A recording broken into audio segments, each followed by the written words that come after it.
Howdy, stomach problems, autistic burnout, and even walking funny. What's similar about these things is they're very common in people on the spectrum, but I very rarely hear them discussed. So let's change that today. Here are some daily challenges people on the spectrum face that I rarely hear talked about. I was lucky enough to get a lot of suggestions from the channel's community, and I can certainly relate to a lot of them, and I'll try to take them into account when chatting about these. Most of my evidence will come from good old systematic reviews from the National Library of Medicine. Gee, I love that place. My main goal of this video is just reminding you, if any of these might happen to you, that you're not alone. With that said, let's begin. Stomach problems. I have no idea why this one isn't more often discussed. People on the spectrum very often experience gut issues. In fact, this study found up to 91% of autistic children are affected. And yes, many people carry those into adulthood, including myself. It's one of the reasons we can be selective about food.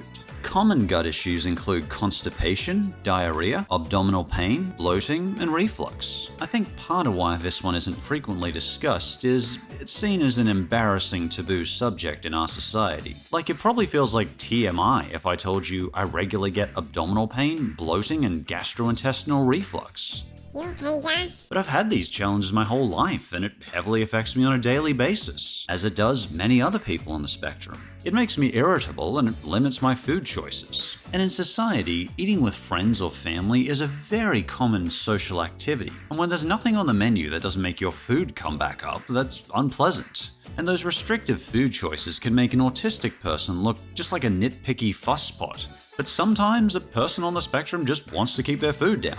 Or they're very sensitive to the texture of foods. They found in studies that these gut issues can lead to so many issues, like sleep disruption, malnutrition, and irritability. And yeah, I can't imagine restrictive diets with minimal nutrition help the health much. But you know what's the most common gut issue found in about 60% of people on the spectrum? Flatulence. I know it's an embarrassing subject in society, but it's real. But it doesn't always help people on the spectrum fit into a crowd when their smell makes the entire crowd disgusted. Pumbaa, we get you, man.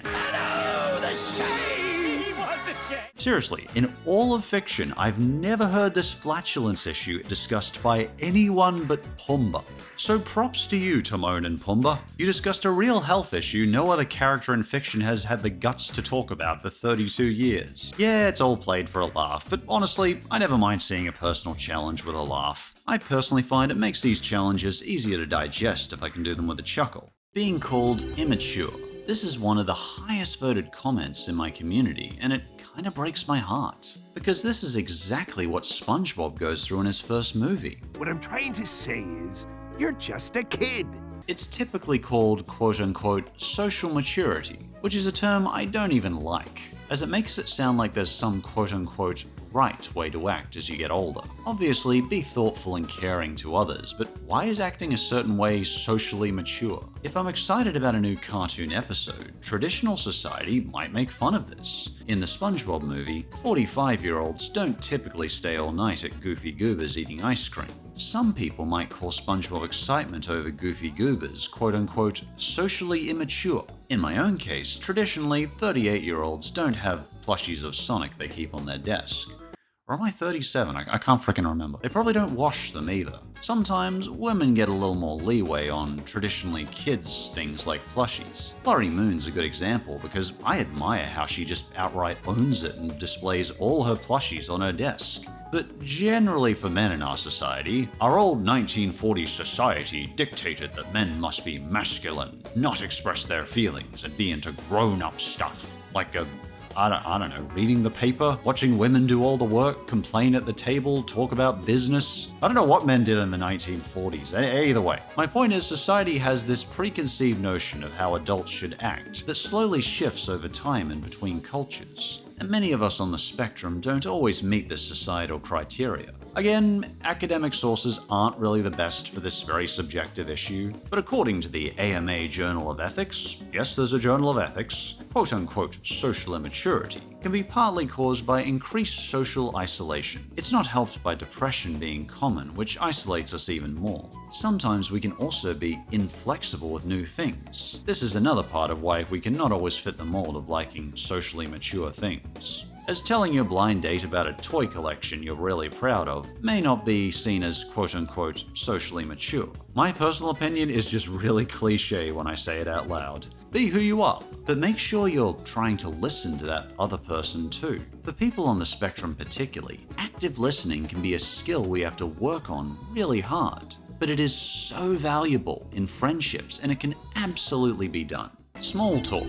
Does anything feel more supremely pointless than small talk? I'm terrible at it and I hate it. It sucks. It was surprisingly hard to find any academic discussion for this one, but I can assure you from almost every autistic person I've ever spoken to, they hate small talk. The nice thing about having Nin around for the last 6 years, apart from everything else, is she can jump in and do the small talk for me now when we're seeing someone. I don't love small talk, but I'm slightly better at it. I find it draining, boring, and it demeans both me and the person hearing it. There's not much I have to say on this one other than I completely empathize with you finding small talk the stupidest thing ever. Autistic burnout. Interestingly, the autistic community has long identified autistic burnout as a thing. Yet for some reason I've never seen an academic paper discussing it. You see, many people on the spectrum experience profound exhaustion. An exhaustion that can sometimes be really hard to shake off. This is often referred to as autistic burnout. I think this is best explained in daily energy units. Many autistic adults report that work or school takes all their daily energy units away, leaving little to no energy for basic self-care, cooking, or social activities. This autistic burnout is not just your typical tiredness at the end of the day, but a state of constant fatigue. It leaves some with a reduced capacity for daily tasks, and a heightened sensory sensitivity. Whether an autistic person masks or not, this is often a very real thing for them, and you're not alone if you struggle with it. For me personally, daily exercise of walking or some type of cardio has really helped my energy a lot. I do recommend like yoga too, but unfortunately I can't say there's one thing that has magically helped me recover energy. Unfortunately, sometimes I think you just have to give yourself a little time. But the frustrating part is our society has a stigma on just stopping. Around the world, most of our countries are often built on working 40 hours a week to contribute to the economy in some way, 60 hours in places like China. And that sucks because whether you're working or not, inside or outside, you have value simply in being a human being. If you're kind to others, that gives you value. I'm going off on a tangent, but I just wanted to identify that I'm sorry if you do receive stigma for struggling to work the same way that everyone else does. Odd walking. That was just a bunch of cheap walk cycles! Oh, why do we never talk about this? I've walked strange my whole freaking life. Having an unusual walk gait is so common in autism. It's actually now listed as a supporting diagnostic criteria for autism in the DSM-5. I can often take a good guess if someone's on the spectrum purely by their walk. A different walk gait is basically what this is called. The most noticeable walking differences include walking on the balls of the feet, walking with feet turned inwards, or walking with feet turned outwards. Personally, I tend to walk like Clayman from Neverhood. And you probably don't recognize this game from before DreamWorks got huge. So let me show you, as it's kind of hilarious. It's ridiculous, but it feels good. Though I do sometimes wonder if it embarrasses Nin in public. Actually, I like to walk funny too. Many years ago, my father used to call this walk loping like an antelope. He still does. Loping like an antelope, he says. A meta-analysis actually found that the walk difference between neurotypicals and autistic people actually becomes more pronounced with age. The reason for this funny walk? Well, there's also well-documented links between autism and being double-jointed, aka overly flexible joints or hypermobility. And hypermobility and autism have some overlapping traits, such as motor difficulties, aka clumsiness, and autonomic dysfunction. This gets dry and boring quickly if I go on, but would you believe chronic anxiety and being double-jointed actually have a link? What an odd link! Regardless, studies have found autistic people are much more likely to experience overly flexible joints. People with ADHD are as well, and people with overly flexible joints can walk a bit different. I have overly flexible shoulders and legs, which does play a big part in my walk. But also, walking normally is just so boring, it doesn't even feel fun. I want to walk like Clayman. That's fun. We walk a lot in life. We may as well enjoy it. Fear of the future.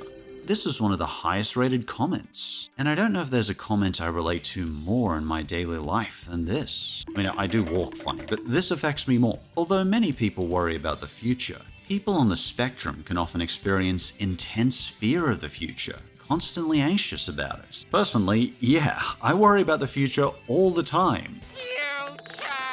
Lots of what ifs and how will I handle this. Typically, this fear of the future is driven by people on the spectrum not having a tolerance for uncertainty. But Patrick, I must know the secret! Weirdly, the neurotypical brain has this better tolerance for just not knowing what's going to happen in the future. I don't know. Isn't that wild to imagine? Personally, I want the answers now to what I'm going to do with my life in the future. It doesn't help that people on the spectrum can also struggle with changing plans, new information, or just alternative perspectives to their own. This is often called black and white thinking. And yes, the ramifications of black and white thinking can be seen on social media today. I'll leave it at that. The point being, many of us are extremely prone to fear of the future and anxiety.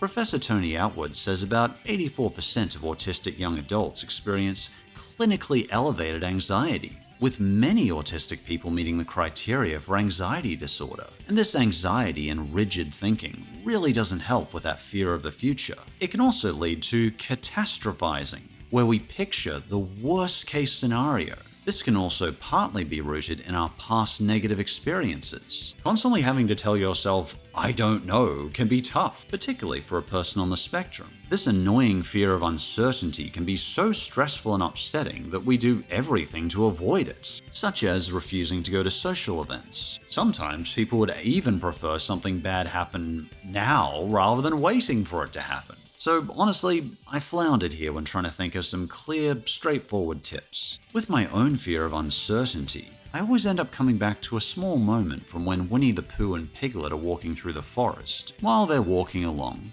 Piglet suddenly pipes up when he looks at a random tree. What if that tree falls on us? Pooh stops and thinks. Then he says, what if it doesn't?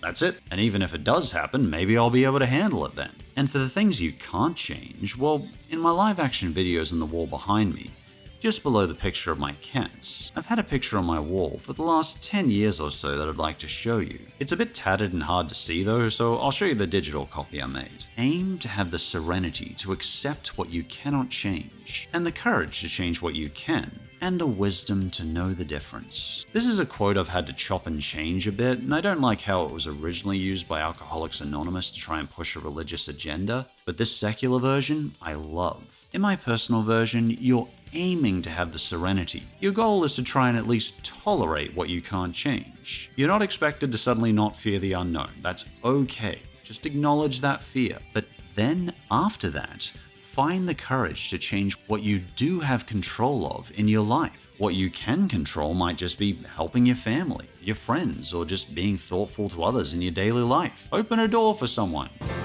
Too many people. Let someone in traffic. It's not a big change, but it's something you can control and it makes someone else's life better. I certainly don't claim this quote to be incredible or anything, but for me personally, it's helped me have a little guidance in my anxiety for years. Either way, it's perfectly okay for you to have a fear of the future, and don't forget to talk about it. But do remember to ask yourself, can I change these things? If you can't, is there any point to worrying about it? No? Congratulations, you're allowed to worry less. Eye contact. While I do personally hear this one talked about, it was among the most frequently suggested in the community. According to Alice, Eye contact. It's a daily struggle for me just to look someone in the eye. Kinda creepy, to be honest. you're not creepy, Alice. Eye contact is creepy. It's a pain in the butt and I hate it. And why do we have to give it in interviews to show politeness? Or not be arrested? I shouldn't have to look someone in the eye. I personally find eye contact feels so intrusive. Even with my favorite person in the world, Nin, I much prefer to hold her hand and hug her than give her eye contact. In many people on the spectrum, eye contact can cause sensory overload due to the slightly different way we process the world. The exact reason? Well, there's some emerging evidence that there's less activity in the dorsal parietal cortex in autistic people. But let's try and keep this as straightforward as possible. Either way, eye contact's not pleasant for me and many others on the spectrum. This also makes traditional dates sometimes more unpleasant because typically they're done face to face when you're at a table together, which can be very confronting. As if dates weren't difficult enough already, we've got to make it more difficult for ourselves. If I may suggest one thing, if you do outings and don't like sitting opposite people, sit diagonally to a person or sit next to them. This means, unlike when you're sitting opposite someone, you don't have to constantly avert your gaze like you're staring into their soul. It's more comfortable, it's more friendly, it's less pressure, it's a win-win. So don't give in to social norms, you know? On our first date together, you asked, could I sit next to you instead of opposite you? I liked it because it felt more casual.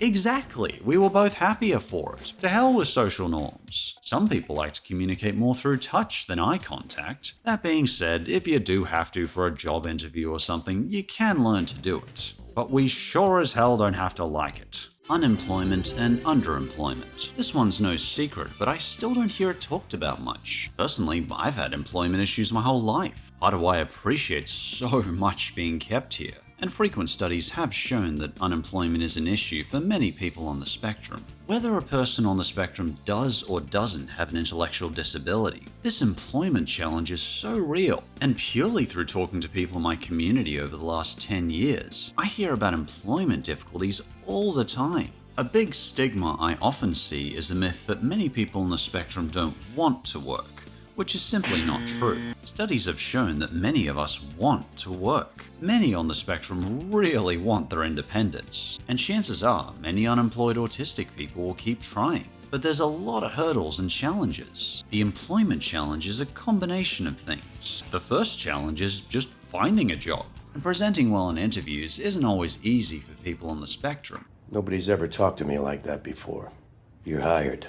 In the past, in the 2000s and 2010s, when I succeeded in job interviews, it was often because, well, no one else applied. I loved these jobs as you actually had a fighting chance, you know? As long as you didn't punch the interviewer in the face, you generally had a chance. I want to punch you in the face so bad right now. The second challenge, of course, is keeping a job. Many jobs ask you to work full-time.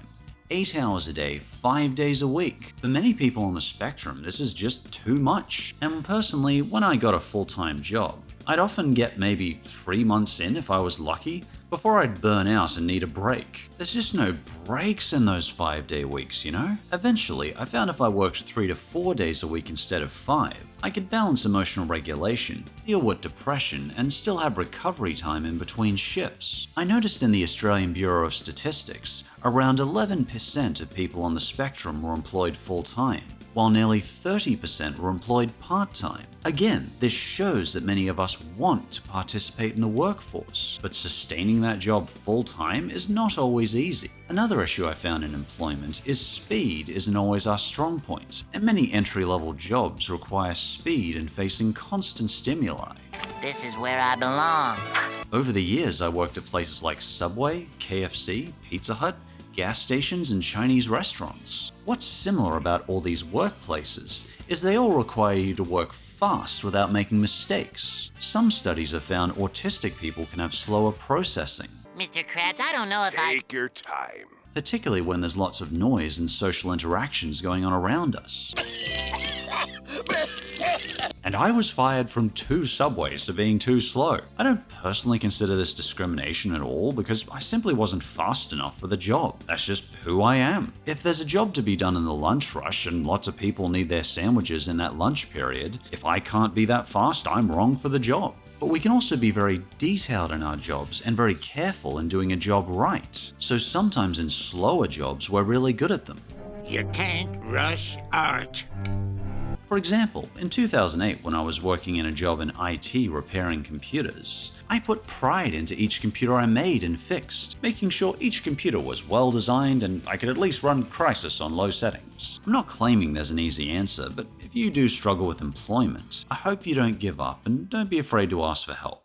Interrupting. You're throwing something at us and you're getting back. We're trying to figure out a solution. This was a big issue for many in the community, and I've definitely run into it too. Almost every time I'm on the phone with friends or family, I'll accidentally interrupt them and have to stop myself. Many people on the spectrum struggle knowing when it's their turn to speak in a conversation. It's important to note these difficulties aren't necessarily due to a lack of interest, but may instead have to do with struggling to identify social cues on when to speak. Yeah, no, I know. I think I can say that now. Yeah, he's a funny guy. I think you should agree. do stand-up. Or an autistic person might have a deep focus on a single topic or thought. This intense focus can make it difficult to notice when someone else is trying to take a turn in the conversation. Some people I know have even resorted to raising their hand in a social setting before talking, which I've definitely done a few times too. That way you know you're not interrupting anyone. I've definitely found practicing this skill can help a little. Like, I'm better at avoiding interrupting than I was when I was, say, 10 or in my 20s, but sometimes it's just really difficult to identify when it's your turn to speak. Alright, I've got the talking pillow now.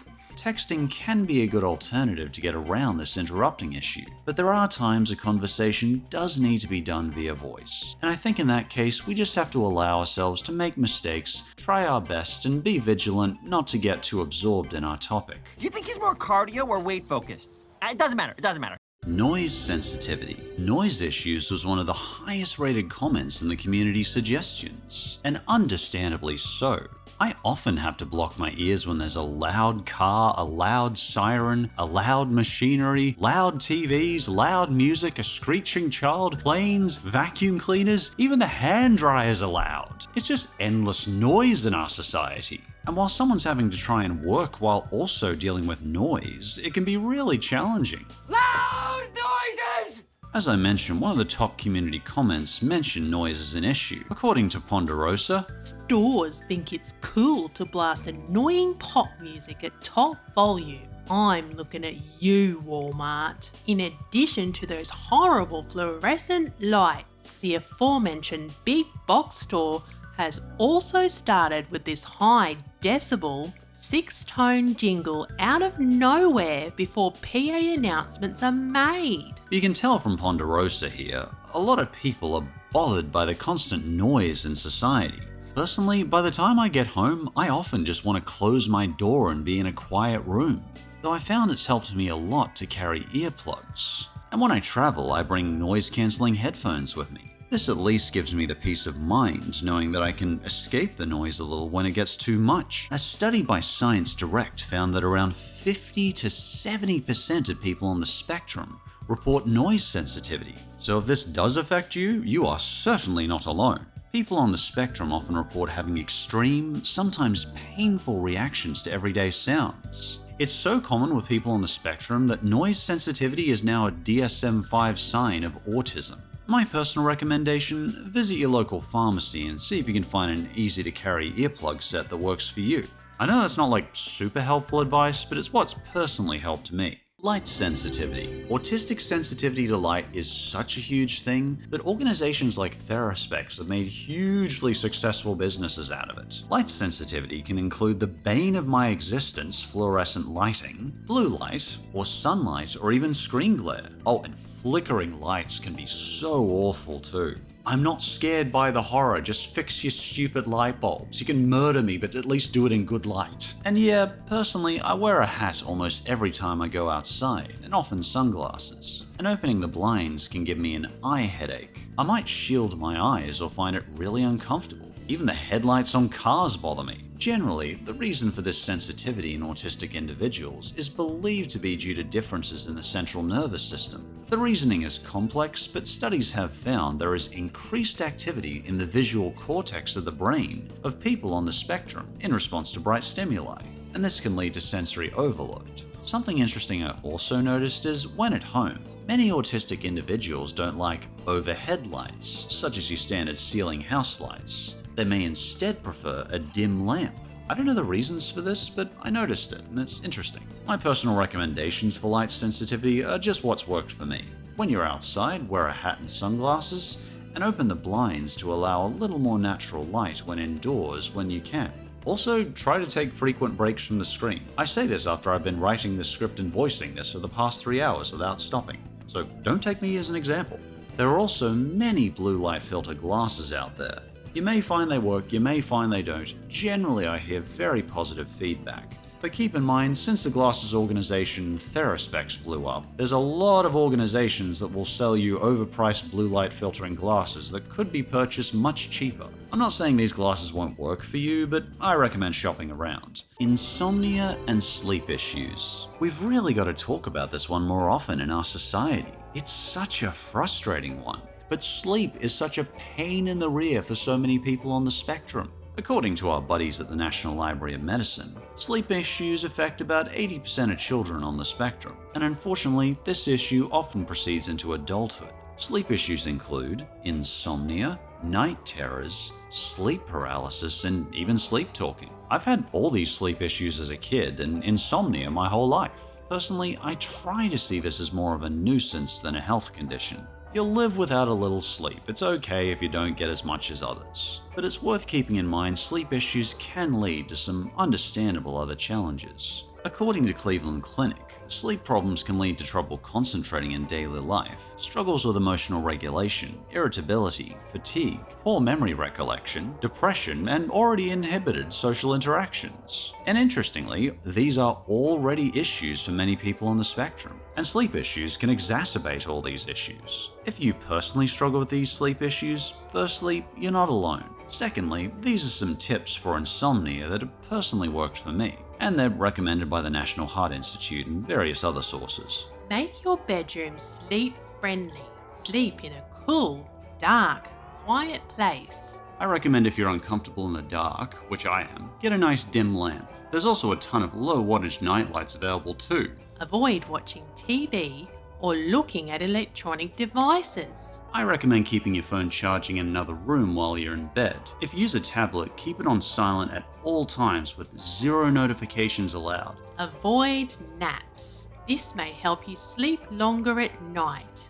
Avoid late night dinners. I'm really bad at this one as I sometimes forget to eat and will often cook late. Get regular physical activity during the daytime. I can't recommend this one enough. It's helped me immensely in resting at night or morning. Limit the amount of liquids you drink close to your rest time. This helps you sleep longer without having to use the bathroom. Oh, and obviously avoid caffeine before bed. Let me know in the comments if you have any personal suggestions for resting better that have helped you. And just a reminder, I'm doing free SpongeBob reviews and Thomas reviews on my Patreon page, in case that's something that interests you. Again, I know it's Patreon, but it's free. I try to do a minimum of 1 review per week, if not more. Links in the description. Also, there are a couple of autism challenges that I didn't get to do full summaries on that deserve full discussions, but this video is getting really long enough as is, so I just wanted to quickly mention them here. The link between ADHD and autism. So, systematic reviews have found that 50 to 70% of people with autism spectrum also have ADHD. Isn't that wild? The reason for this double diagnosis is still up for debate, but it's worth keeping in mind you might also have some challenges like inattention, disorganization, and hyperactivity if you're on the spectrum. It's a big can of worms, but I wanted to at least mention it. Challenges in coordination and balance, also known as motor difficulties. One of my patrons mentioned this when I posted the video early, and I was like, oh, how could I possibly forget this? I was clumsy and struggled with dexterous tasks all my childhood. Many people on the spectrum can struggle with coordination and balance. So challenges with things like catching a ball, dancing, writing, buttoning shirts, skipping, or even playing an instrument. Obviously, it doesn't mean we can't do these things. Nowadays, I can do 5,000 jump ropes in a row, but it sometimes can take us a bit more practice. Bullying. Yeah, University of New South Wales reported that approximately 70% of children on the spectrum report being bullied. This made me realize that this could well be a shared trauma many of us have from childhood. I certainly think many of us can put it behind us in adulthood, but it is a past trauma to be self-aware of.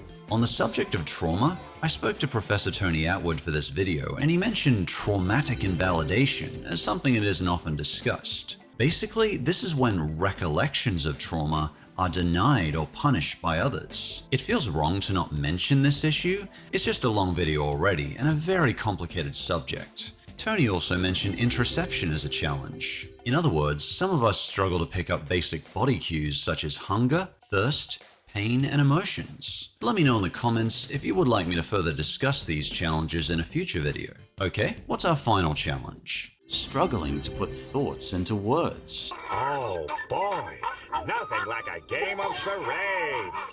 Oh, I get this one all the time, particularly when I'm socially exhausted. This is when you clearly know what you want to say on the inside, but you struggle to find the words on the outside, words that other people can understand.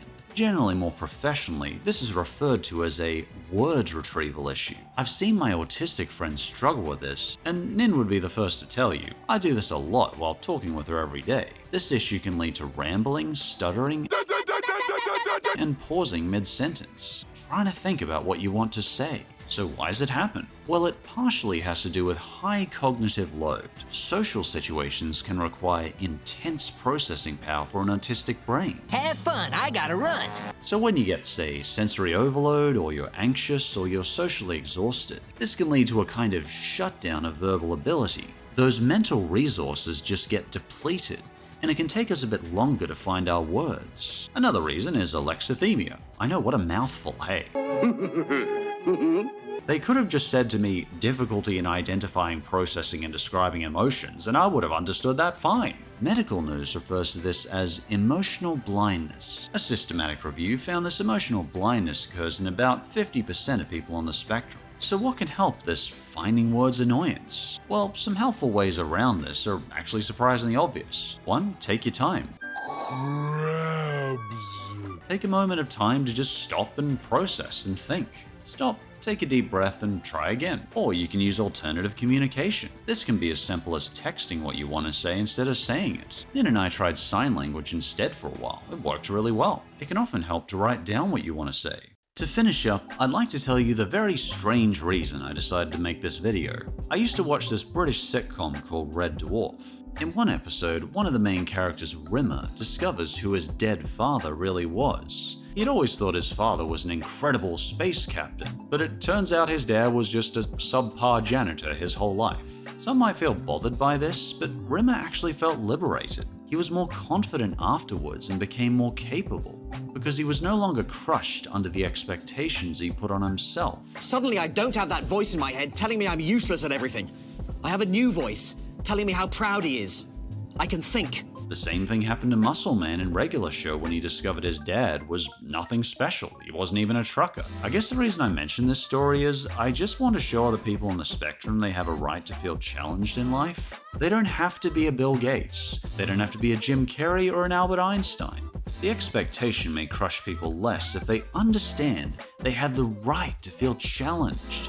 Life is frickin' difficult. Pardon me if this comes off as a little sappy, but I feel like some people could just use a little reassurance right now that they're doing okay. And obviously, feel free to post your own personal challenges in the comments. What's helped you get through them? Thanks for watching, and I hope you have a very pleasant day.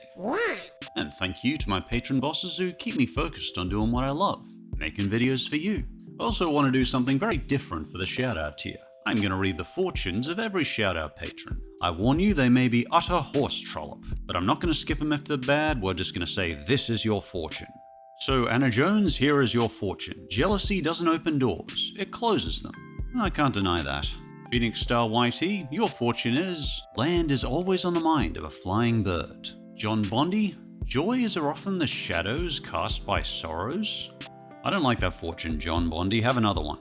Change can hurt, but it leads a path to something better. I like that a bit better. Or Stismic, a smile is your passport into the hearts of others.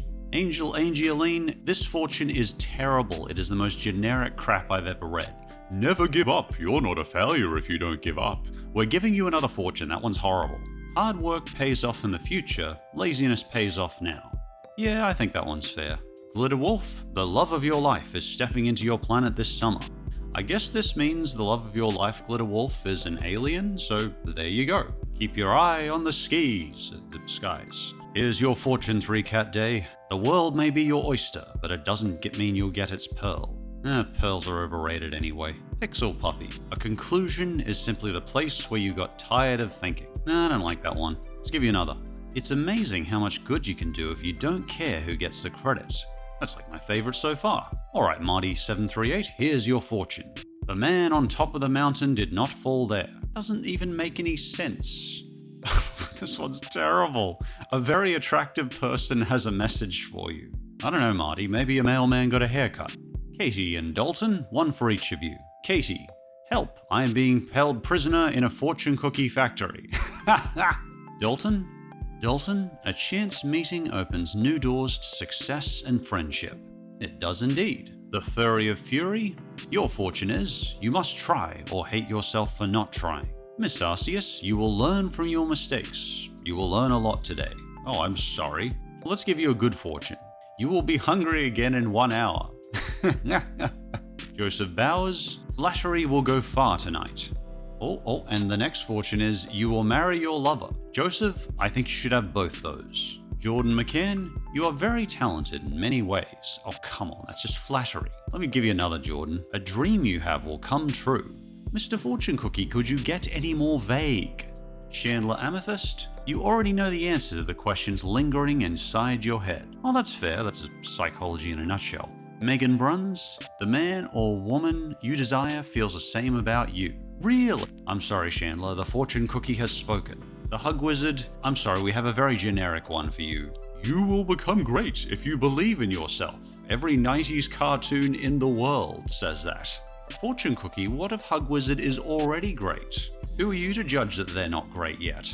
Rain Graves, you will live long enough to open many fortune cookies. You know what this means? Don't open any fortune cookies and you'll be fine forever. Certain Yoshi, if you look back, you'll soon be going that way. So I guess head forward. Unless you want to go home. William Johnson, let the deeds speak. Yeah, okay, I'll give him that one, that makes sense. Let the deeds speak, William. Erdassin, now is the time to try something new. IndieCore 2, you can make your own happiness. Duh, of course they can. Stupid fortune, who comes up with this? Joe Ferry, people are naturally attracted to you. Mewtwo Shadow FNAF Girl, for some reason your fortune is in all capitals, so we will read it as such. Life consists not of having good cards, but of playing those who hold well. Oh yeah, it's sort of like the bad workman always blames his tools analogy. Check it Omega, a new voyage will fill your life with untold memories. Well, you've got a car in your profile, I guess you better get ready for a trip. Kelly Bisson, meeting adversity well is a source of your strength. I like that one. Neil Speed, your fortune is keep your eye out for someone special. Or maybe a friend is on the horizon. Okay, that was fun reading the fortunes. I'd love to do that again in the future.